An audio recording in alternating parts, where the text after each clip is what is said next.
Good evening, everyone, and welcome to Barnabas Brushes here on the Elite Encounters channel on Twitch. My name is Patrick. I play the character of Barnabas on the Soul Severed campaign, our second edition live play of Pathfinder, right here on the same channel in the unique homebrew world of Iota Dree. Tonight, we're not going to be role-playing. We're going to be painting some miniatures that we'll be using in those role-playing games right here on this channel. Last week, we wrapped up the last bit of kind of finishing touches on our Iron Skull Duelists from the Epic Encounters line. The Epic Encounters production line of miniatures creates these kits of miniatures. The ones I'm working through are the an undead horde that are used in this kit. The kit comes with a variety of miniatures. It comes with a pre-written adventure to use those miniatures in. It comes with a really cool double-sided flip mat to play out the battles with the miniatures. All written for a different role-playing game system than what we use here on Elite Encounters, but easily converted to Pathfinder or any other fantasy role-playing game that you might be enjoying with your miniatures. So we wrapped those up. And my favorite one, I think, of that group of the Iron Skull Duelists is this guy with the red cape here. I think the red contrasts really well with the iron breastplate and the bones of the skull that you can see there. I think that came out pretty good for tabletop. And I use almost exclusively, in fact, exclusively, Army Painter speed paints to get these ready for the table quick and easy and at a really good quality, in my opinion, at least at kind of a tabletop standard. So that's the Iron Skull Duelists. So today we're going to work on a monster that they call the Iron Skull Leonite. This kit comes with two of these bad boys. And as you can see from the packaging, they do come in kind of a off-white or bone color plastic. So these are molded plastic miniatures. Hey, good evening. Welcome aboard. So these guys are pretty cool. They're definitely some kind of saber-toothed tiger, high apex predator feline, but in undead form. So as always, when I'm going to do speed paint, I like to start off with what's called the Slap Chop Prime. Those of you who've watched before saw me do some Slap Chop on those Iron Skull Duelists. I have pre-primed one of these Leonites in the black that I kind of use for the base of my Slap Chop. So it's a little hard to see on the camera. All the detail with the black is like, now it just looks like a big black blob. So what we're going to do now is through a technique called slap chop, or sometimes people call it grisaille technique, to kind of prime out in dry brush layers to make the details on this model pop out, so we can prepare the surface for the speed paints. So that's what I'm going to start doing here. So I primed this already in a black polyurethane primer. I do like to use for my primers, I use the Vallejo line of polyurethane primers for miniatures. There's a number of different primers out there. Any of these would work. Some people like to use rattle can primers, at least for a base coat. I prefer brush on. Brush on seems to dry evenly. Doesn't get a lot of issues with spraying. You usually have to do it outside or in a well-ventilated area. And if you have issues with temperature, humidity, you may cause some textural issues with your spray-on primer. It may dry tacky. It may have some weird kind of grittiness to it that I just don't like. I like the smooth brush on. You can also purchase airbrush primers that you can thin down a little bit and run through an airbrush if you have that kind of kit at home. I don't. I'm a brush on kind of guy, so I use brush on. So I've covered this in the black. My next step when I have the black is to go with a middle tone. And I like to use kind of just a standard gray. And I do use, again, the Vallejo acrylic polyurethane surface primer. This one is just in a basic gray. And this is going to put my kind of middle tone of my model. So I'm going to dry brush this fairly heavily onto the model and watch the textures and details start popping out on that particular model.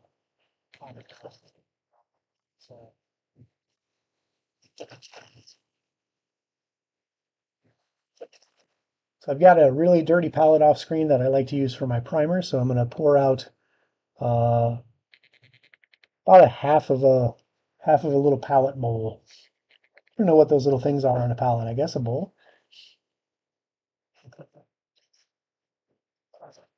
And then I'm going to dry brush this on here. So for dry brushing, there are brushes out on the market. You want something that's kind of got a round bristle set. I do know Army Painter produces a line of miniature painting dry brushes that are designed specifically for this purpose.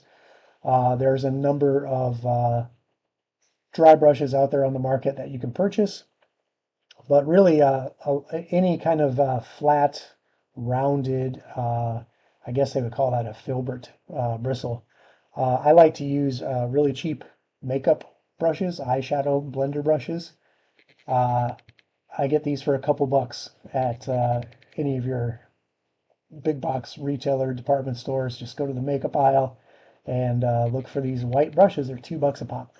And I beat them up pretty good. So spending $2 a pop as opposed to, 10, 11, $12 a pop, I'll go $2 route myself.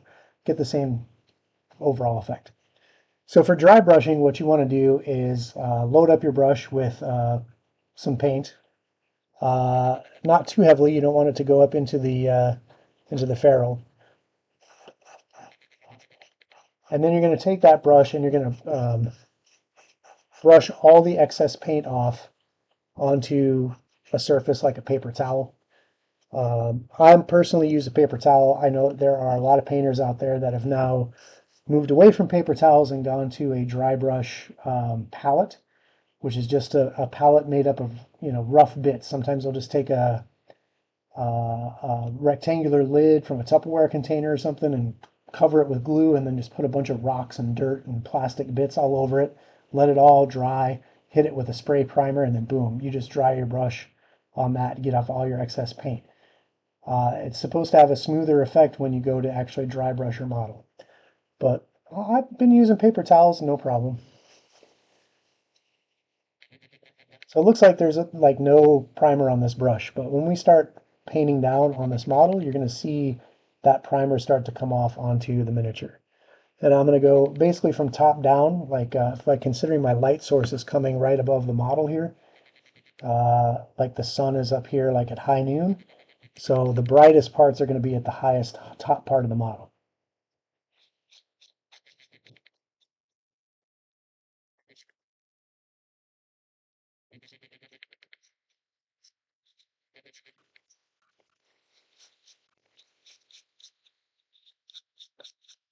And like I said, for the middle tone, I like to put a really good layer on there. I don't want to say coat because you're not really coating the model. You're just going over the highest parts to bring out those details. And you can already see this guy's got a couple human skulls on his shoulder there. It's pretty cool.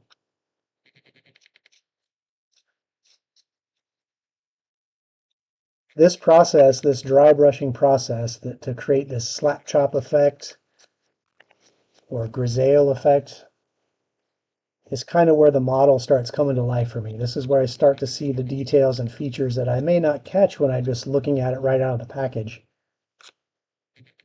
This one I got to be careful with because it does have this long tail here, this really thin, long, bony tail. That could snap off pretty easily if I apply enough pressure to it, so I got to be really careful dry brushing down that I don't knock that and break that off. If I do, hopefully it doesn't happen live, but man, if I do, we're going to get a quick lesson in gluing.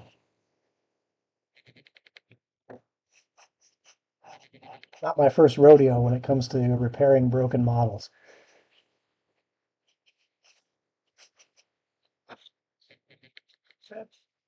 I come over here on this shoulder here. Looks like he's got another skull over here too. Pretty cool.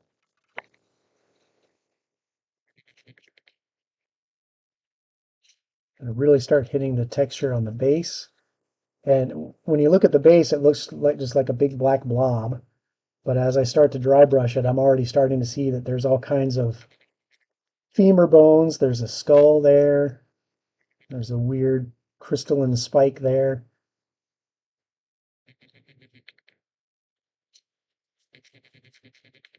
Looks like he's got a chain that starts around his mid spine here and kind of dangles around the base of his tail. I never noticed that before. That's pretty cool.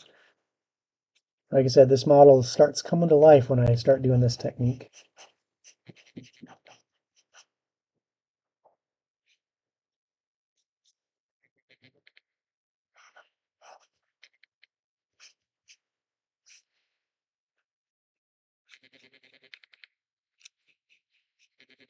Really want to be careful along the tail here. Just barely kind of tapping it, let the brush do the work, which is what you want to do dry brushing anyway. You don't really want to mash down onto the model because then you're going to get too much of your dry brush paint into the shadows. And the whole point of this is to define your shadows and your highlights on your model. Okay. Underneath the creature here, there's not going to be as much light coming through, so we're not going to really lay down too much on there. I get these ribs kind of going against the grain.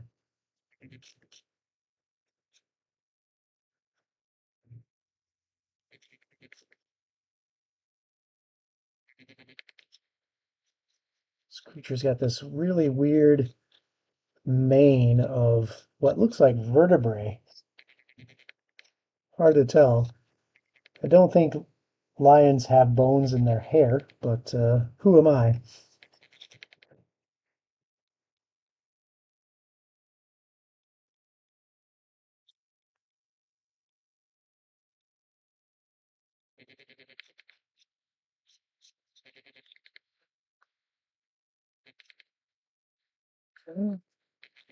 Now comes the tricky part.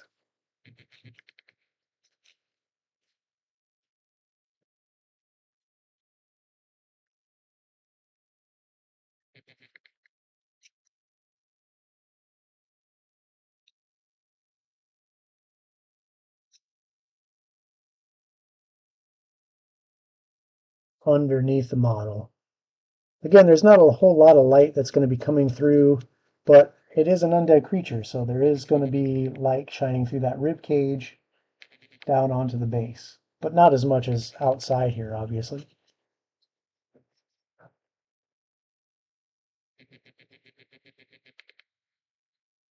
Okay, thanks for calling me out, Sunshine. I'm sorry I broke. I did fix her frying pan.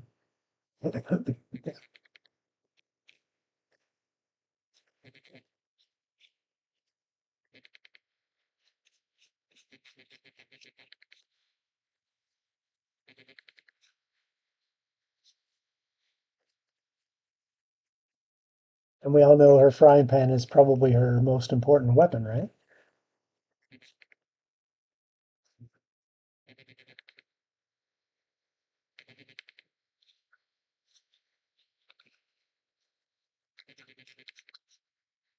Speaking of Sunshine, I know we talked a couple episodes ago about our potential paint along project, kind of Bob Ross style.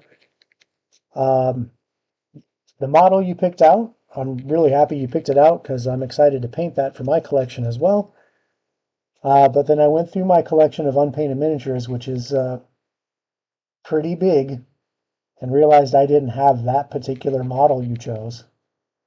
So I ordered it, and he arrived today. So he's on the porch right before I started today. So he is sitting right over there on the table, ready to be assembled. So we'll coordinate off air and talk about when we want to do a paint along. I know we're kind of wanting these models here for potentially our Psychic Promise campaign, which you can catch on the first Tuesday of every month right here on the same channel, 6 p.m. Eastern Time. In fact, August 6th, right after Gen Con, that's our next episode of Psychic Promise.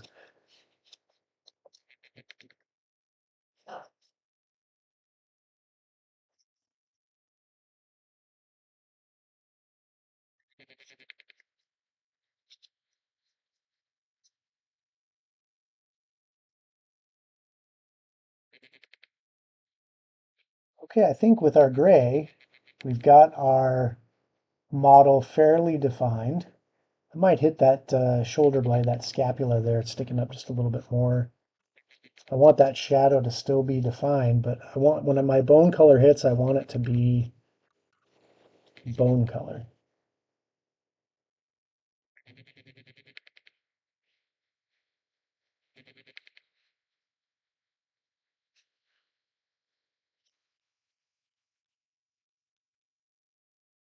Gonna hit those big teeth.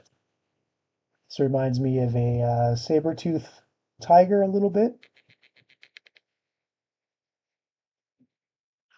Anybody know what the actual genus name is of the saber-tooth tiger? Smilodon. I'm a nerd in all kinds of categories. Okay, my next step now, once they've laid down this mid-tone of gray, is I'm going to put down a white primer highlight. Now with this, I'm not going to go as heavy as I did with the gray. I'm going to use this to bring out the highest of the highlights, focusing on a top-down brush to kind of naturally recreate the brightness of a uh, noon sun light hitting the top of it, or if it's inside, you know, a light source is going to be inside.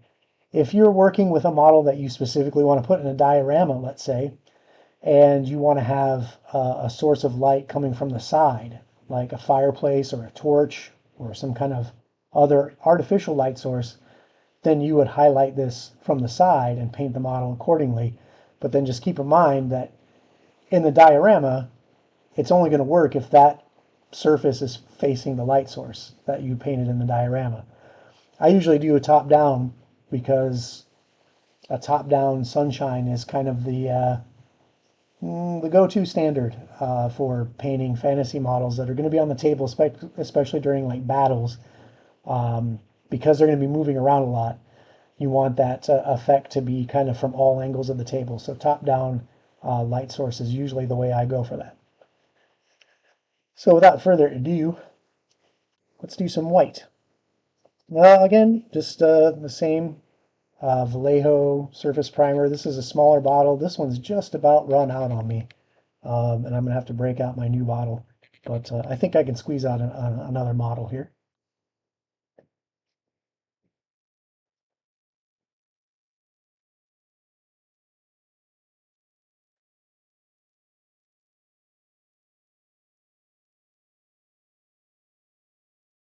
And I appreciate Sunshine that any dragon would have done good, but or done for what our purpose. But I think for what we want to do, I wanted to paint the exact same model just to show that this technique, you know, we can all do this and paint to this quality with the ease of these speed paints, I think.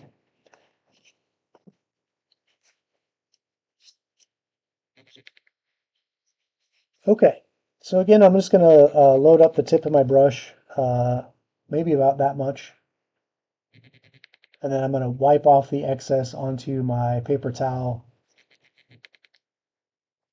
Try not to bump my painting mat.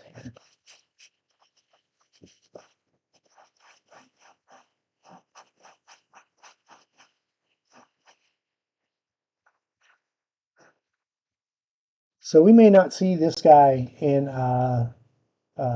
Soul Severed just yet. I think we're a little busy. We got our hands full on Soul Severed, at least the way the last episode ended. Um, we did end up, I won't give away any spoilers, but let's just say we have a lot going on in this particular encounter.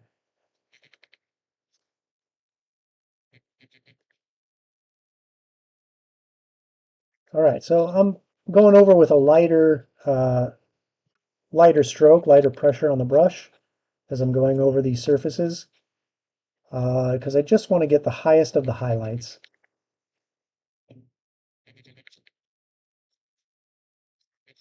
Looks like this guy's got a chain around his arm here, just underneath these skulls.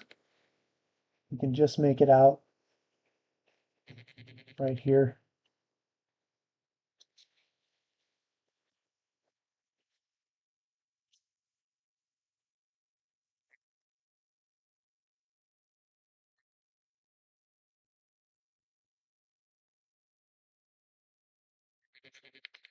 All right, now I gotta be really careful with this tail again.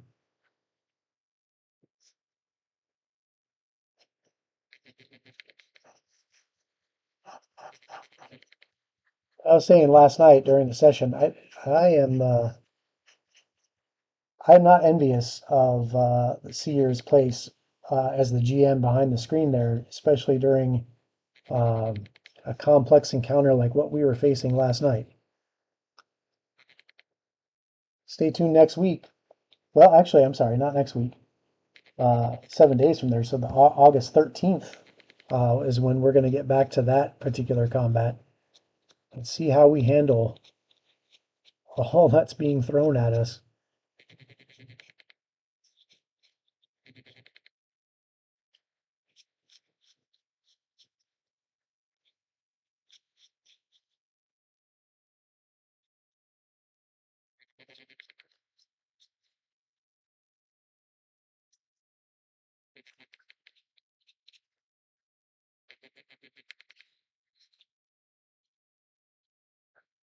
We'll say I've been having some issues with chat. So chat, if you're out there and you can just hit me with a quick test or hey or whatever, just to let me know that chat's working.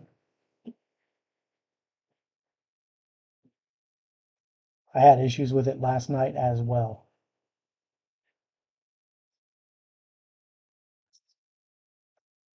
That one was me,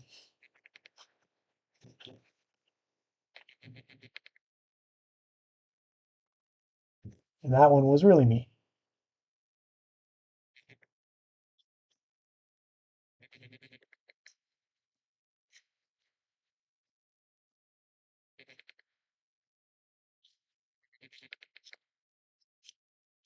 There's some really good detail in this base, just a litter of bones underneath this monster. And because of that, that means the predominant color of this figure is going to be a bone color. So we're going to want something on the base, like the earth that these bones are in, to be a really good contrast with that bone color so that it really shows up and pops. Um,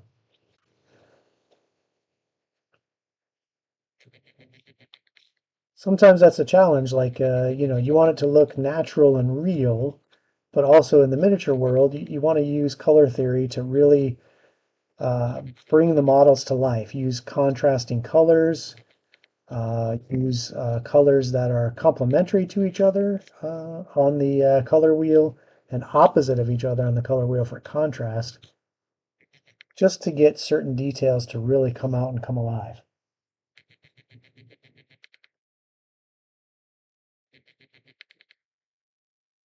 All right, what do we think there? We think we're just about ready. Let's get a little bit more.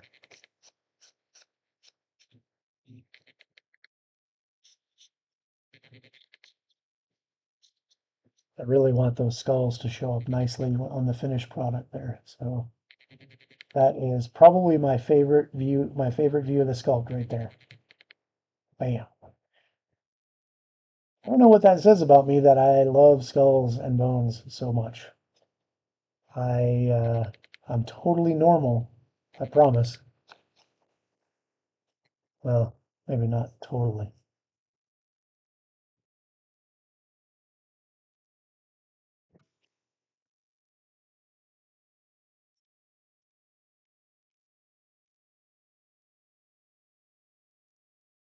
What do we think, chat? We think we're ready to lay down some color.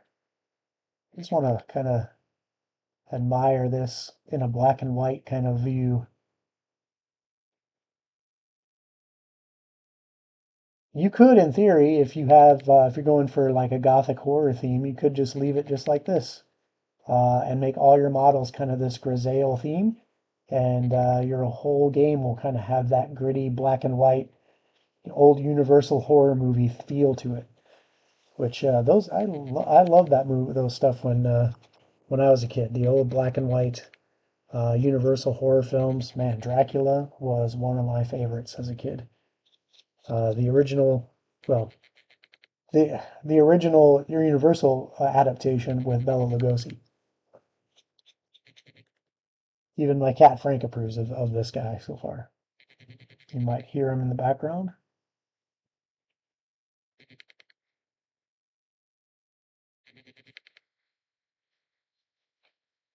Now I did. I'm going to be a little transparent here.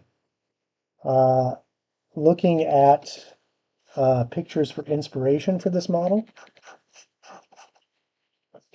I did look online and kind of get an idea of like what other people were doing with this particular figure, especially when it came to the mane, right? Because the mane, I think the sculptor is going for, its bones, which isn't natural, but then again, neither is an undead lion, right?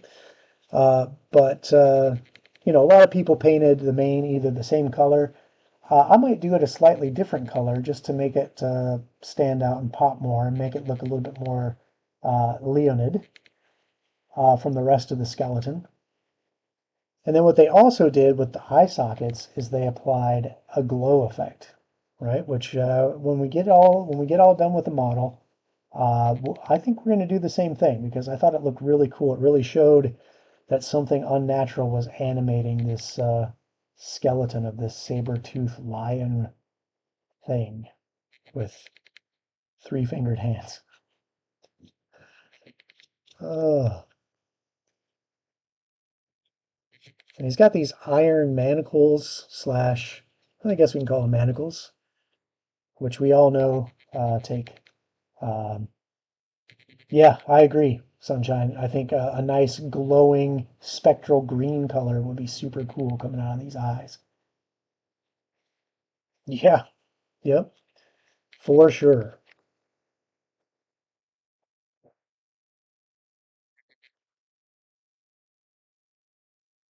Man, I just can't. I just enjoy laying down the slap chop so much to define the model. Sometimes I just can't stop. So I'm going to force myself to stop right at the midway mark, which is a perfect place to stop with the slap chopping. Okay, I'm going to clean all this primer out of my brush. We don't want that to dry in there. Um, Letting paint dry in your brush is particularly bad for it. There is there are a variety of ways, I should say, to get the paint out of your brush if it does dry in there. There's a variety of brush soaps out there that you can recondition your brushes and kind of bring them back to life after they have accidentally dried with a lot of paint in them.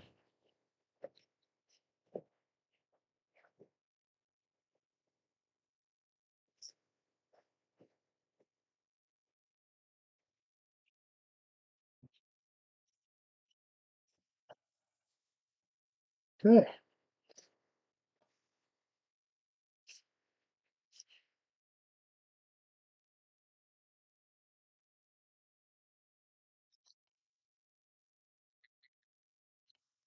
Got a palette that's got a few empty bowls in it that I'm going to take advantage of here. Pardon my dirty palette this evening.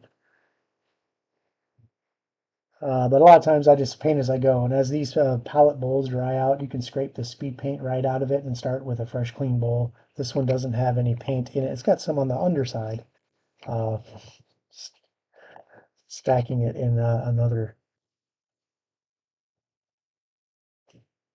So because this is a skeleton, my go-to for skeletons is Army Painter's Pallid Bone Speed Paint.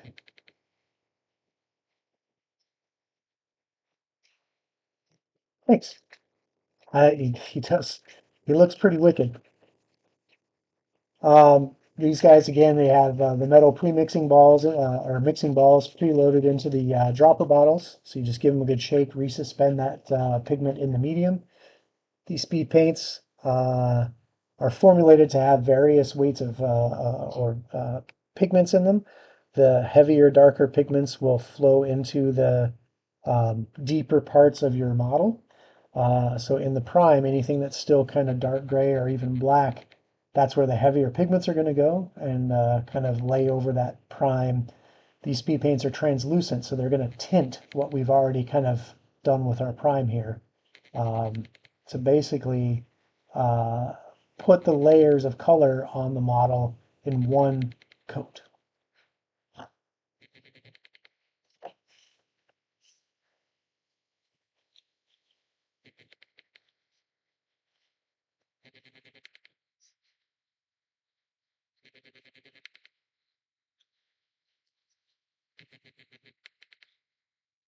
I'm going to start here with his face.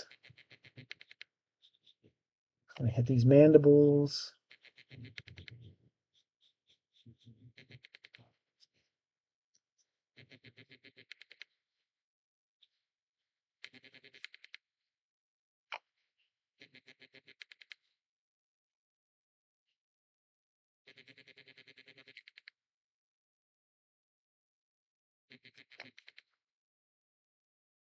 And you can see I'm loading my brush fairly heavily with the speed paint and then using the brush to kind of push it around to let those pigments kind of do the work and flow into the areas that are deep in the model.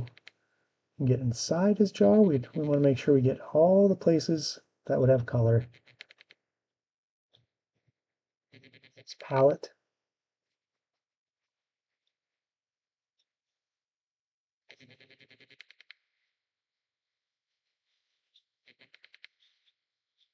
You can already see as that paint starts to dry down. It's got to kind of listen to it because it's still wet. That medium is still wet. But as it dries down, every place that was kind of deeper in the model, the cracks between the teeth, the eye sockets, the nares, it's all flowing into that. I really enjoy painting skeletons, man. Okay, now here I'm going to kind of lean into my magnifier because I'm going to paint the skulls on the shoulder, but there's a chain hanging off of there. So I want to make sure I don't get this bone color speed paint on the chain because these paints are translucent. Yeah, there is. You're right. There is a kind of an Egyptian feel to this. Like you might see this in an old ruin of a tomb. The Pathfinder's Mummy's Mask adventure path was heavily Egyptian themed, set in Osirian in their campaign setting. I'm going to go in here between the chains, this manacle.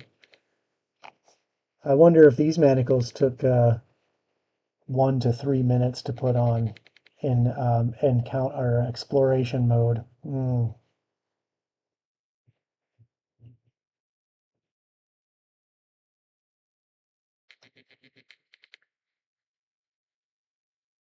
Oh, that's okay. So as I lean into the magnifier and I'm painting this, not only is there a chain there and these two human skulls, there's a human femur strapped to the humerus of the lion creature.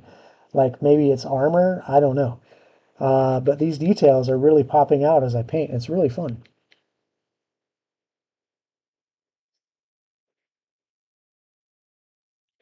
This skull right here, the jaw is hanging agape, so it looks like the skull is like still screaming from his death throes. Or tortured souls that were, who knows, defeated by the master of this creature and just popped on here and as part of their necromantic ritual.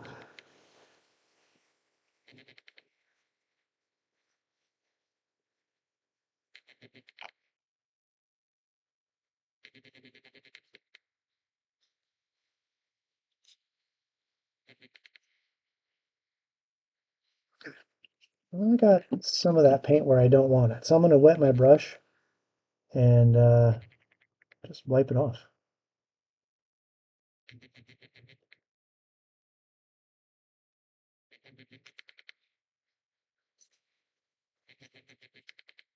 These are still acrylic based, so you can still work with them with water as long as they're still wet, still workable, like almost like an acrylic.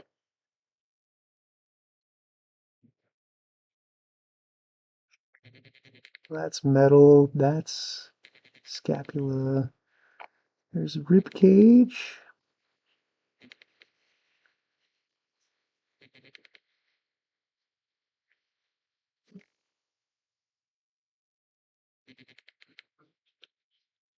Looking from this view, I can see the underside of his lower jaw is still needs some paint, so I'll add that.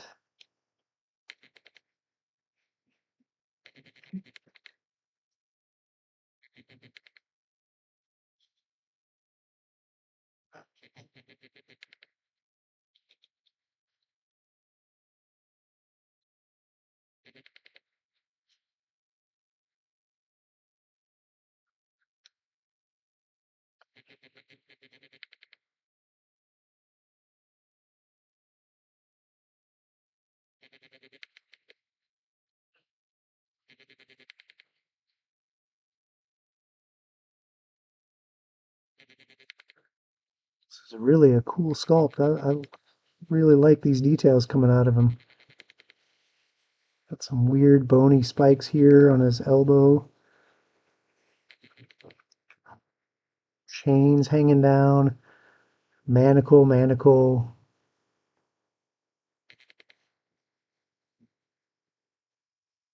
Okay.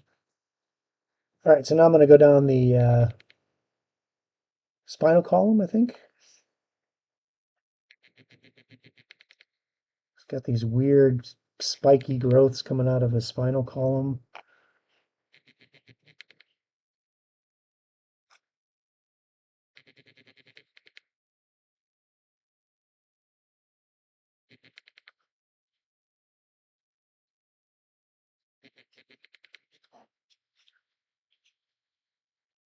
Get the other side of his rib cage here underneath.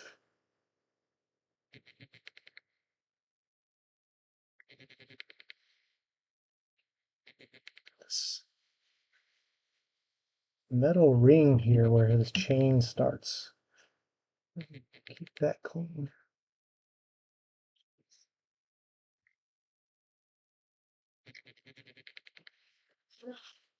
Get some more paint here in my palette. It's a big guy. Gonna need more paint.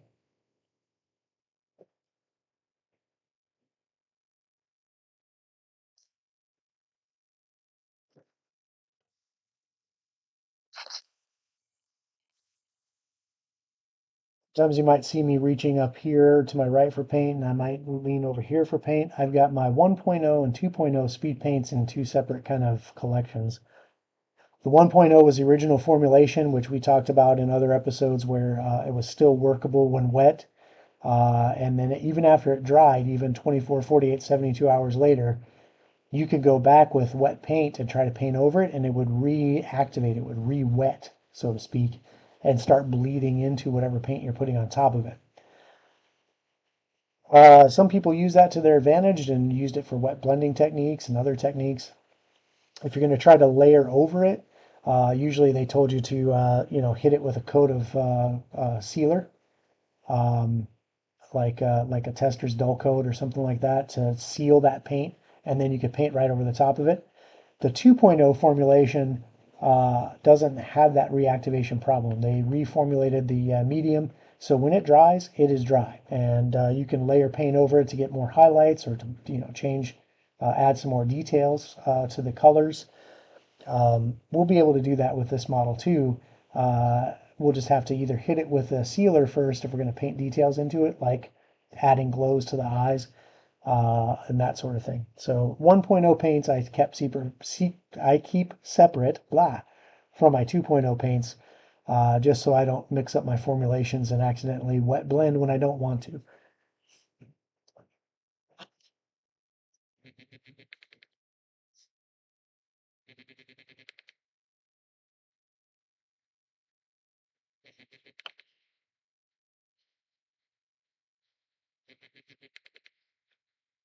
Sculptor had some really interesting notions about pelvis. Very strange, but I get where he's going. I'm picking up what he was putting down when he sculpted it, or she. I'm not sure who the sculptors are for these guys. I might have to look that up. Give them some props.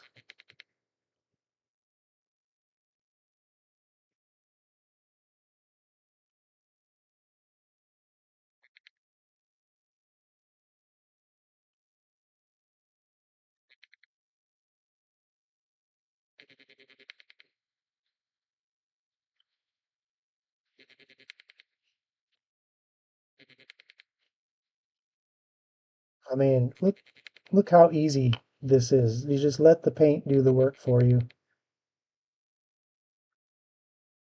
Normally, even, something as simple as a skeleton, if I was layer painting, I'd have to lay down like a brown base coat, let that dry, then come back with like a middle tone bone color, let that dry, maybe do a wash to like reseep in some of my shadows, maybe add a different tone over the top of it with a wash or a glaze, then come back with another highlight color, just hours potentially of time spent. And I don't know about you, but you know, I got a lot of things to do. I got to work. I got to play role playing games. I got to mow the lawn. I got to listen to podcasts. By the way, you probably already know, but Elite Encounters is available as a podcast, our Soul Severed campaign anyway. Episodes are loading at a pretty reasonable clip, so you can get caught up on the show,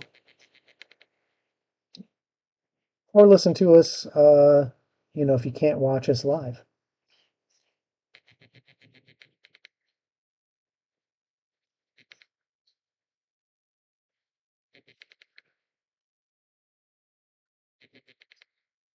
Yeah, that's true as well. Yeah, sometimes I got to go to Gen Con. That's going to keep me busy for the next 4 days here in Indianapolis. Those of you who aren't familiar, Gen Con is a massive gaming convention held here in Indianapolis, Indiana. Uh, every year, um, it's 4 days of all kinds of games, role-playing games, card games, LARPing, uh, collectible card games, non-collectible card games. What else? There's film festivals. There are live entertainment. There are musicians. There are a whole block of food trucks. Uh, Local breweries produce a special beer every year just for Gen Con. Um, Sponsor the whole thing. It's a great time. If you are in the area, uh, you just might run into me there at Gen Con. One of those days, I might even show up in Barnabas costume. I don't know.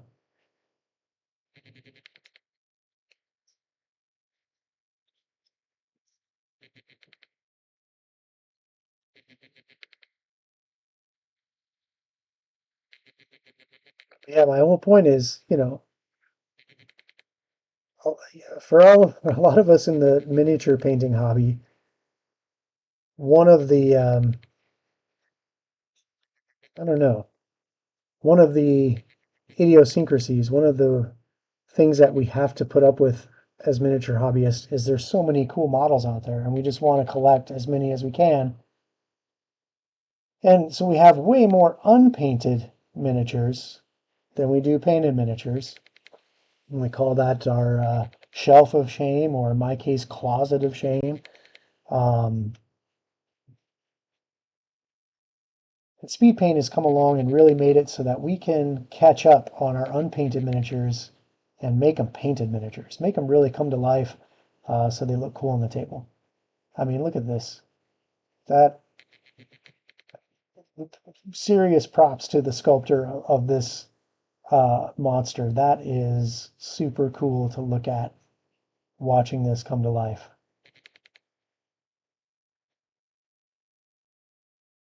That should be the screen cap for the video on demand right there. Bam.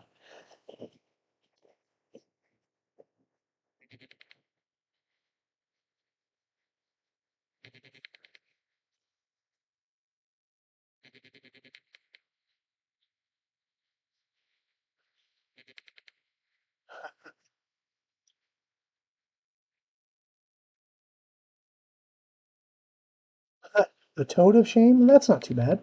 That's easily caught up with some speed paints.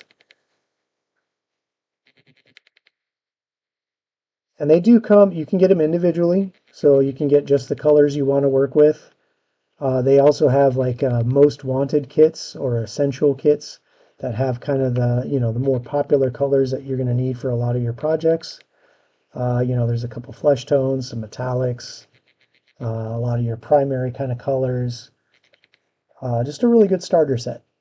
Um,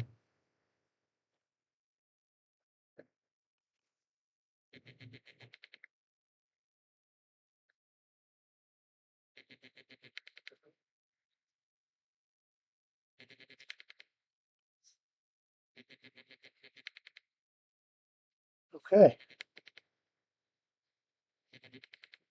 I think that is the bulk of the skeleton portion of the creature.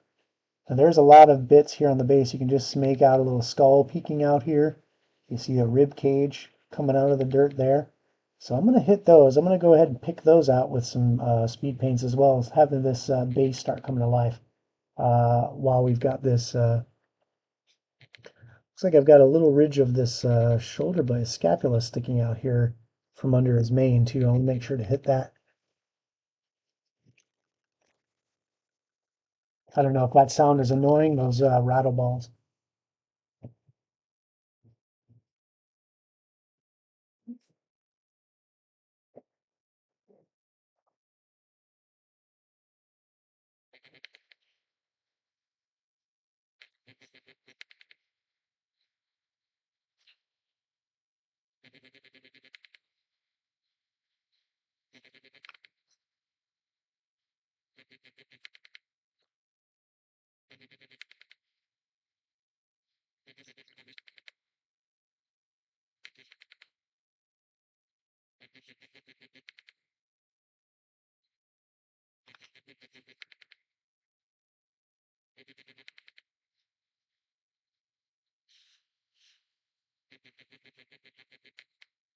Mane looks pretty shocking, still white like that.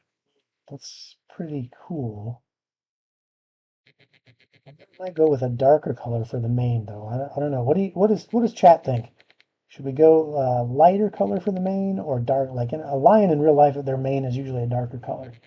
Um, but there's something like really, I don't know. Maybe that's too white. Maybe I'm just getting ahead of myself. Kind of like the white dreadlocks of the Valerian family.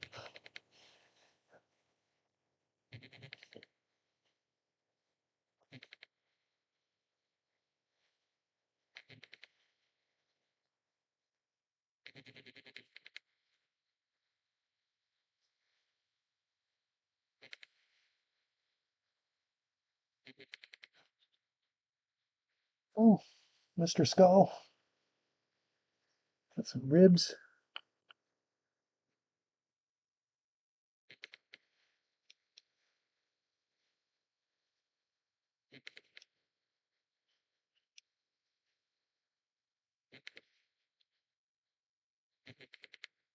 Oh, there's another skull right there.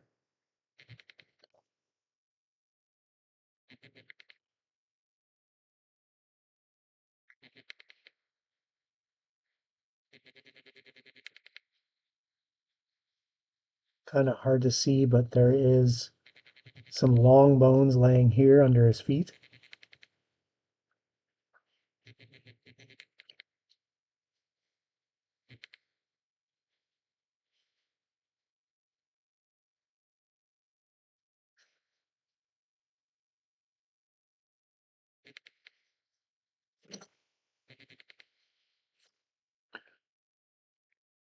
More ribs here. Just everywhere you look, there's just little details popping out to kind of tell a story of this monster in an arena that's just destroyed previous victims and they're just laying there in the dirt.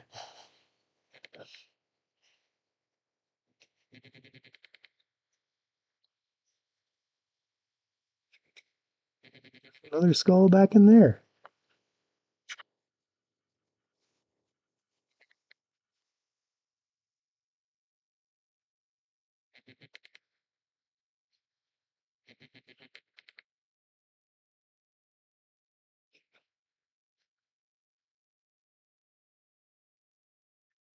One, two, three, four, five, six, 7 human skulls that I found on this model.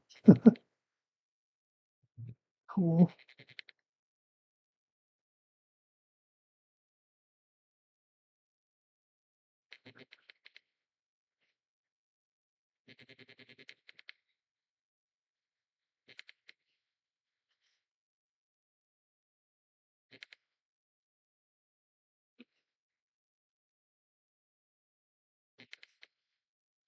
Just a whole pile of bones under him.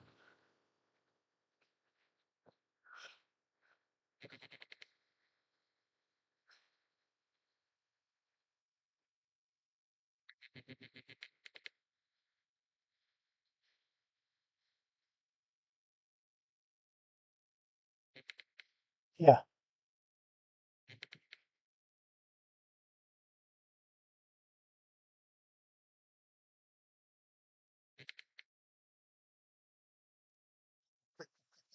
So far, until they meet this guy, right? Okay. One thing we could do, I mean, we do have two of these models. I could paint this one with a darker mane and see how that comes out. And then on the other one, if we think that the kind of the lighter mane looks cool, then then you have one of each. And then when they're on let's say they're on the battlefield at the same time, then you can keep track of them as, light mane, dark mane, or, keeps it, I'm always thinking ahead, like as a GM, like, how am I going to keep track of these monsters? Little subtle color variations is usually how I do it. I know some GMs might paint a little one, two, three on their base, and that's cool and all, but I think that kind of breaks the verisimilitude, right? The immersion of like, this is a monster, and I'm this close to the monster. That battlefield is a representation of what I should be experiencing in my imagination. So if I'm looking at a big old monster and I see a giant kind of number one hand painted on his base, oh, yeah, not for me. Might work for you though, that's fine. Okay, still drying down in places where it was pretty heavy with that base coat of bone color, but I think we're in a pretty good spot for the skeleton. Man, that is just what a cool sculpt. I'm sorry. Like I'm gonna take just a minute and find out, who the sculptors are on this project if they're credited in the book.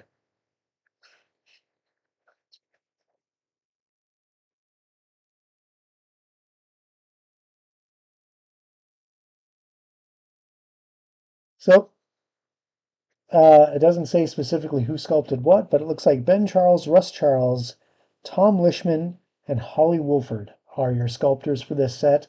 And whoever you are out there, guys, man, I commend you for these amazing sculpts. I love painting them.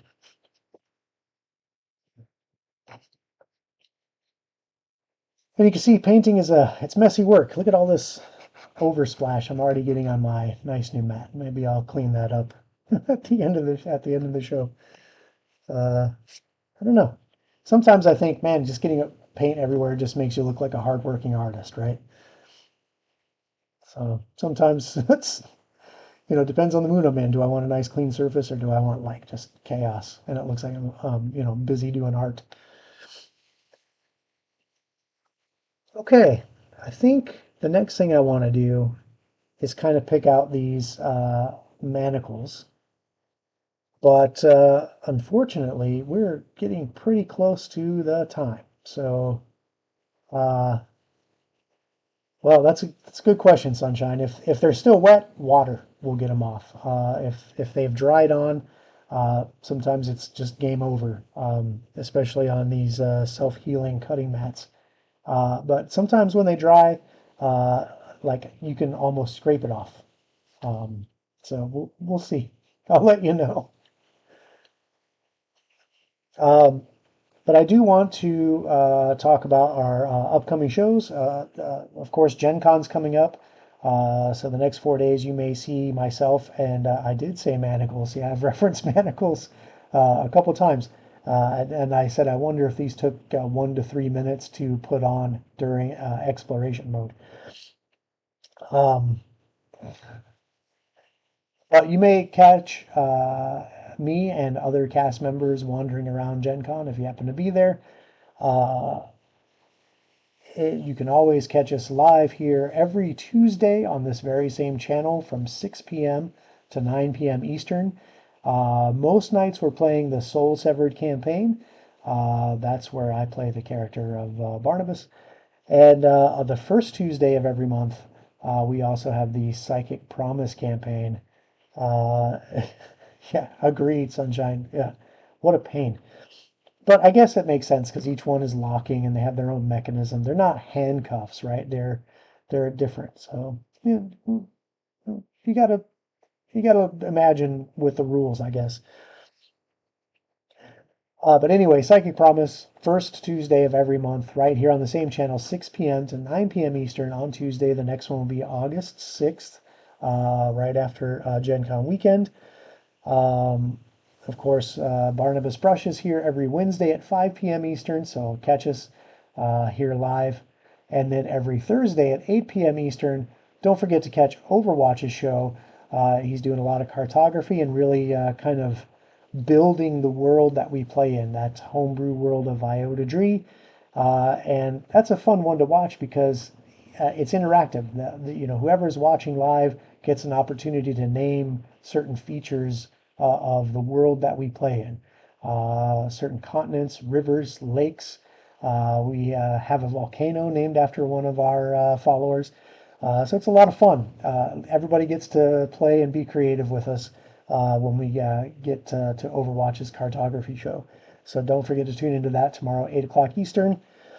And again, if you can't catch us live, you can always catch the videos on demand that usually drop on YouTube the same week on Fridays. And if you can't sit down in front of a screen, you're just too busy, like me, you got to mow the lawn, you got to go to Gen Con, whatever it is you got to do, throw in your earbuds, throw in some headphones, and catch us on podcast on any of your favorite podcast platforms, including the Apple platform now. And if you can, support us. Definitely like us, follow us, share with your friends. If you have other people that are into role playing games or fantasy or even just improv theater, any kind of art, any kind of you know nerdage, we are into it with you. So come join us, come support us, and if you can, support us on Patreon. All of this stuff, we'd like to keep continuing to provide you with top quality content, what we feel is top quality content. And to do so, we need your help.